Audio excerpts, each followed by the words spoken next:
Sejam bem-vindos aí, pessoal, a mais uma aula da gente de geometria euclidiana. Hoje nós vamos falar de polígonos.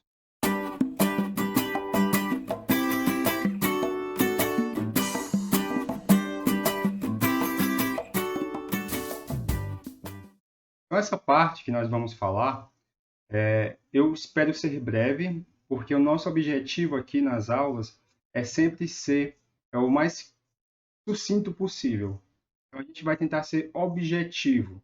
Eu vou falar somente o essencial e aquelas coisinhas em que a gente for necessitando ao longo do curso, a gente vai vendo por meio das aulas, os exercícios, alguns conceitos. Então, podem ficar tranquilos com respeito a essa questão. Para a gente poder falar de polígono, o primeiro conceito que a gente tem que entender é esse conceito de poligonal. Mas o que é uma poligonal?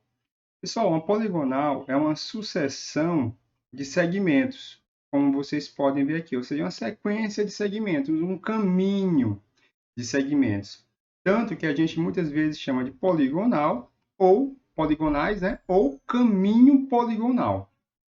Então, é esse caminho aqui formado por segmentos em que a única coisa que você pede desse caminho é que você não tenha dois colineares, né? Os dois consecutivos, como vocês podem ver aqui, ou seja, dois segmentos vizinhos, eles não sejam colineares, que eles não estejam na mesma reta.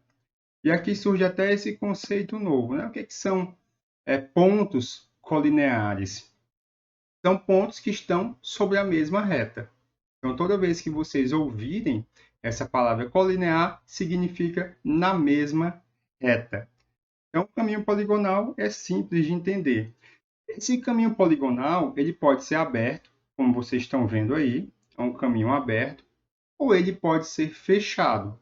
Então, por exemplo, se bem aqui, ao invés de vir aqui para cima, como eu fiz, eu viesse aqui para baixo, ignorem esse segmento. Então, digamos que eu viesse para cá, aí depois eu viesse para cá, e aqui eu fechasse. Então, aí seria um caminho poligonal ou uma poligonal fechada. E quando não há interseções entre as arestas, né? Então aqui a gente vê que isso aqui é uma aresta, esse aqui é o que a gente chama de vértice. Quando não existe interseção, eu vou aqui apagar só para fazer um exemplo de uma interseção. Digamos que você continuasse assim, viesse para cá e daqui você viesse para cá. Então haveria uma interseção entre as arestas. Quando você tem uma poligonal fechada em que não há interseções, como esse exemplo que eu mostrei, isso a gente chama de polígono. Então, o polígono, ele é uma poligonal fechada, um caminho poligonal fechado, em que não há interseção entre as arestas. Só isso. Então, isso é um polígono, tá certo? É poligonal fechada, em que não há interseção das arestas. Só que o nosso objeto de estudo aqui no nosso curso, na nossa disciplina, é um tipo especial de polígono. Não é qualquer polígono. Porque você poderia, um exemplo aqui, você poderia ter um polígono assim. Você vem para cá, aí você vem para cá e você vem para cá. Então, isso aqui seria um exemplo de polígono também. Só que a gente não está interessado nesse tipo de polígono. A gente está interessado no que a gente chama de polígono convexo. Esse conceito de polígono convexo ele tem muito a ver com aquele mesmo conceito de região convexa. Só que a gente vai ver de uma maneira diferente aqui. O que é um polígono convexo? Eu quero que vocês atentem bem para essa figura, que é uma figura típica de um polígono convexo. E nós vamos observar aqui duas coisas. Eu quero que vocês atentem para duas coisas. Primeiro, quando eu pego a reta que passa por uma aresta, então eu tenho uma aresta aqui, peguei essa aresta como exemplo e tracei a reta que contém essa aresta. Observem que nessa reta, tirando os pontos A2 e A3, que são os pontos da aresta, não tem mais nenhum outro ponto de aresta desse polígono. Então, os únicos que tem são justamente aqueles que você escolheu para traçar a reta. Então, note, eu tracei a reta passando por A2 e por A3. E não tem, sobre essa reta aqui, não tem nenhum outro ponto. Ou seja, o A1, o A4, o A5, até aqui, né? A6, A7 e assim por diante, não tem nenhum outro ponto sobre essa reta, exceto esses dois que foi sobre o qual você traçou a reta. Então, a primeira coisa que a gente pede para que um polígono seja convexo é que quando você traça uma reta passando pela aresta, ela não possua nenhum outro ponto do polígono. Então, essa é a primeira coisa que a gente pede. Isso tem que valer para todas as arestas, claro. Eu dei essa aqui como exemplo, mas quando você traçar essa, se você traçar, por exemplo, essa daqui, tem que valer a mesma coisa. Ó. Só pode conter o A4 e o A5. Todos os outros não podem estar contidos, não devem estar contidos nessa reta. Se você traçar esse daqui, a mesma coisa vai valer. Então, isso tem que valer para todas as arestas. E a segunda coisa que vocês podem observar, também tomando isso aqui como exemplo, é o seguinte: todos os outros pontos, todos os outros vértices desse polígono, eles estão contidos em um mesmo lado em um mesmo semiplano e essa reta aqui ela divide. Lembra que a gente viu na aula passada que quando eu traço qualquer reta, ela sempre divide o plano em dois semiplanos? Então vocês podem ver o primeiro semiplano aqui, ó, esse pedaço aqui, e o segundo semiplano está aqui abaixo. Então, para ser um polígono convexo, quando eu traço a reta que passa por uma aresta, todos os demais pontos têm que estar contidos em um mesmo semiplano. Então, não poderia acontecer, para ser convexo, de, por exemplo, o A1 estar aqui e os outros pontos estarem desse lado. Ou seja, está sempre todo mundo do mesmo lado. Então, para ser um polígono convexo, essas duas situações têm que acontecer. Primeiro, quando você traça a reta por uma aresta, ela só pode conter aqueles dois vértices que compõem a aresta, não pode conter nenhum outro vértice. Se tiver um terceiro vértice, já não é convexo. E todos os pontos, os demais pontos, têm que estar em um dos semiplanos. Ou está todos aqui, ou estão todos aqui, como é o caso do nosso exemplo. Isso tem que valer para todas as arestas. Então, quando eu traço essa daqui, tracei essa aqui. Observem que tem a mesma propriedade. Ó. Só tem o A3 e o A4, que é a primeira coisa que a gente quer. E todos os outros demais pontos, como vocês podem ver, estão do mesmo lado, no mesmo semiplano, vamos colocar dessa maneira. Isso vale para todas as arestas. Quando isso acontece, para todas as arestas, então eu digo que é um polígono convexo. Um exemplo aqui de um polígono que não é convexo, para vocês terem uma ideia. Então, vou traçar esse polígono aqui, que tipicamente ele não é convexo. Então, notem que não vale, ó, vou botar aqui os vértices, para ficar bem destacado. Vértices que ficam nas quinas, né? Veja que não vale agora essa propriedade, ó. Se eu traçar essa reta bem aqui, ela passou por dois dos vértices, mas não ficou todo mundo do mesmo lado. Veja que esse ponto aqui, ó, ficou em lado diferente desse daqui. Então, ele já não é um polígono convexo. Isso é um exemplo de um polígono que não é convexo. Outro exemplo. Aqui, deixa eu deletar esse daqui. Veja que esses três pontos aqui, ó, esse e esses três vértices, eles são colineares. O que é que isso ajuda a gente a entender? É o seguinte, pessoal, se em algum momento acontecer uma situação dessa, como vocês estão vendo, ó, os três pontos aqui estão na mesma reta, é porque você teve que fazer essa descida para depois subir, e aí você perde, né, a convexidade, ou você teve que subir para descer. Então, é por isso que essa primeira propriedade pede que os três não estejam no mesmo reta. E também, claro, se você passou de um lado para o outro, como aqui você tem, né, que aqui você não passa, mas se você tivesse passado de um para o outro, tivesse um vértice num lado e um vértice no outro, você também teria que fazer esse processo. Então, abriria esse pedaçozinho aqui que não é a parte interna do polígono, tá bom? Resumindo, para ser convexo, você tem que, ao traçar qualquer reta que passa por uma aresta, fica todos os demais pontos de um lado só. Nem sobre a reta eles podem ficar.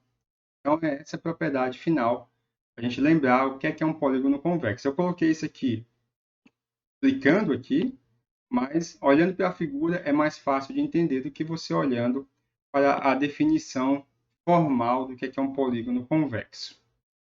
Vamos adiante, para a gente entender algumas coisinhas, algumas nomenclaturas de um polígono convexo.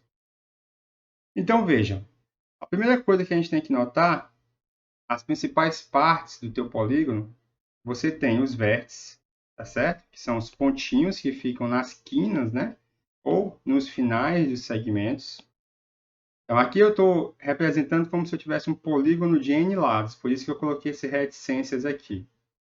Certo? Então, é como se eu tivesse A1, A2, A3, A4, A5, aqui seria o A6, né?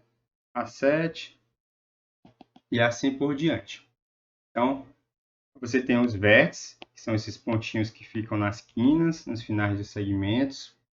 Você tem o lado ou aresta, que são os segmentos que compõem o teu polígono. Então, você tem o lado ou aresta. Eu vou ampliar aqui, ó. Você tem o ângulo interno. Então, esses aqui são os ângulos internos, composto aqui pela parte de dentro da união dos segmentos, ou seja, a parte que fica para dentro da região poligonal. A região delimitada pelo polígono, a gente chama de região poligonal, certo? Então, é a famosa parte de dentro, né? Então, a parte de dentro do polígono, a gente chama de região poligonal. Você tem o que a gente chama de ângulo externo, ele é formado pelo quê? Pelo segmento com o prolongamento de um dos lados. Então, você olha um lado junto com o prolongamento do outro. Cuidado, o ângulo externo não é esse. A pessoa pode cair na bobagem de pensar que isso aqui é o ângulo externo. Não. Você tem que prolongar o lado, como eu fiz aqui, e aí o ângulo externo é formado por essas duas semirretas. Lembrando que ângulo é uma região, então quando eu falo ângulo, eu estou falando disso aqui. Embora eu esteja apontando para cá como referência, mas ângulo é uma região do plano. Então, ângulo interno, ângulo externo. Outra coisa bem importante a gente lembrar são as diagonais. Então, aqui a gente tem um exemplo de uma diagonal. O que é que não é diagonal? Quando você liga um segmento ao outro. Então, esses aqui são os lados. Mas qualquer outro segmento que você traçar para outro vértice é uma diagonal. Tudo bem? Então, não esqueçam disso. Cuidado, isso aqui não é diagonal, isso aqui é lado. Diagonal não pode ir para o vértice vizinho. Ou seja, é qualquer outro segmento que pega dois vértices que não sejam vértices vizinhos. Ó. O vértice vizinho desse aqui é esse aqui e esse aqui. Então, quando eu ligo ele para esse, são lados. Mas daqui para cá, daqui para cá, daqui para qualquer outro vértice que não seja vizinho, a gente dá o nome de diagonal. Tá certo? Então, esses aí são os principais elementos que você pode ver num polígono. Outra coisa importante a gente saber é o que é o perímetro, né? Então, você tem aqui o perímetro. O que é? Você soma a medida de todos os lados. Só isso. Então, o perímetro de qualquer polígono que você pegar, você soma todos os lados. Isso aí é o perímetro. Nomenclatura. Então, como é que a gente dá os nomes, né, ao polígono? Então, alguns polígonos têm alguns nomes especiais, que são aqueles que talvez a gente mais trabalhe. Então, você tem um exemplo, triângulo. O triângulo vai ser o polígono que a gente mais vai trabalhar na nossa disciplina. Então, ele vai receber um destaque especial, o triângulo. A outra figura que vai receber um destaque especial é o círculo, né? A circunferência, que não entra aqui no caso de polígono, claro. Mas são duas figuras que, ao lado dos quadriláteros, também vão ter um destaque especial. Mas vocês vão notar que o triângulo e o círculo estão em destaque, em primeiro lugar, e em segundo lugar a gente fala de quadrilátero. Então, são as figuras que a gente mais vai falar durante o nosso curso. Então, se tem 3 lados, a gente chama de triângulo. 4 lados, quadrilátero. 5 lados, pentágono. 6 lados, hexágono. Em algumas regiões do Brasil se fala hexágono. E normalmente aqui no Nordeste a gente fala hexágono. Mas nenhum nem outro está errado. Ambas as versões são corretas. Você pode chamar de hexágono ou de hexágono. 7 lados, heptágono. 8 lados, o octógono, né? 9 lados, o eneágono. 10 lados, decágono e por aí vai, né? Você tem 11, 12, 20, tem algumas nomenclaturas. Mas o importante é que a gente geralmente vai trabalhar um polígono de N lados, porque a gente vai estar tratando situações gerais.